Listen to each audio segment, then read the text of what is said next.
Srikakulam triple IT క్యాంపస్లో లైంగిక వేధింపుల ఘటన కలకలం సృష్టించింది.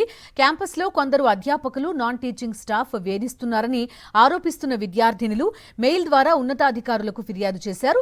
స్కాలర్షిప్ల కోసం వేలిముద్రలు తీసుకునే సమయంలో అసభ్యంగా ప్రవర్తించారంటూ ఈ నెల 11న ఆర్జీయూకేటీ వైస్ ఛాన్సలర్, రిజిస్ట్రార్, డైరెక్టర్లకు మెయిల్ చేశారు.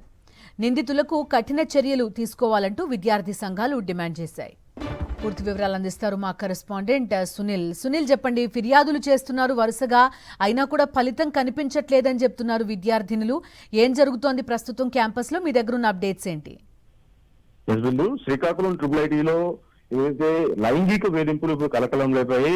క్యాంపస్ లోని కొంతమంది అధ్యాపకులు, బోధనేతర సిబ్బంది లైంగికంగా వేధిస్తున్నారంటూ ఈమెయిల్ ద్వారా ఉన్నతాధికారులకు ఏదైతే క్యాంపస్ లో చదువుతున్న విద్యార్థుల్లో ఫిర్యాదు చేశారు.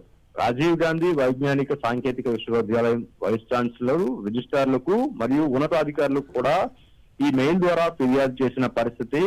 స్కాలర్షిప్ల కోసం వేలిముద్రలు వేసే సమయంలో బోధనేతర సిబ్బంది అసభ్యంగా ప్రవర్తిస్తున్నారు అంటూ ఫిర్యాదులో పేర్కొన్నారు. దాంతో పాటు ఎవరైతే అధ్యాపకులు లైంగికంగా వేధిస్తున్నారో వారి పేర్లను స్పష్టంగా ఫిర్యాదులో పేర్కొంటూ ఫిర్యాదు చేసిన పరిస్థితి కూడా నెలకొంది. ఈ నెల 11వ తేదీన ఈమెయిల్ ద్వారా విద్యార్థినులు ఫిర్యాదు చేయగా ఇంతవరకు కళాశాల క్యాంపస్ యాజమాన్యం గానీ పట్టించుకోకపోవడం, నిందితులపై ఎలాంటి చర్యలు తీసుకోకపోవడంతో విద్యార్థుల్లో కొంత ఆందోళన వ్యక్తం అవుతుంది. గత కొద్ది రోజుల క్రితం ఇదే క్యాంపస్ లో బీటెక్ థర్డ్ ఇయర్ చదువుతున్న సృజన్ అనే విద్యార్థి కూడా సీనియర్ల వ్యాగింగ్ భరించలేక ఫ్యాన్ ఊరు వేసుకుని ఆత్మహత్యకు పాల్పడ్డాడు.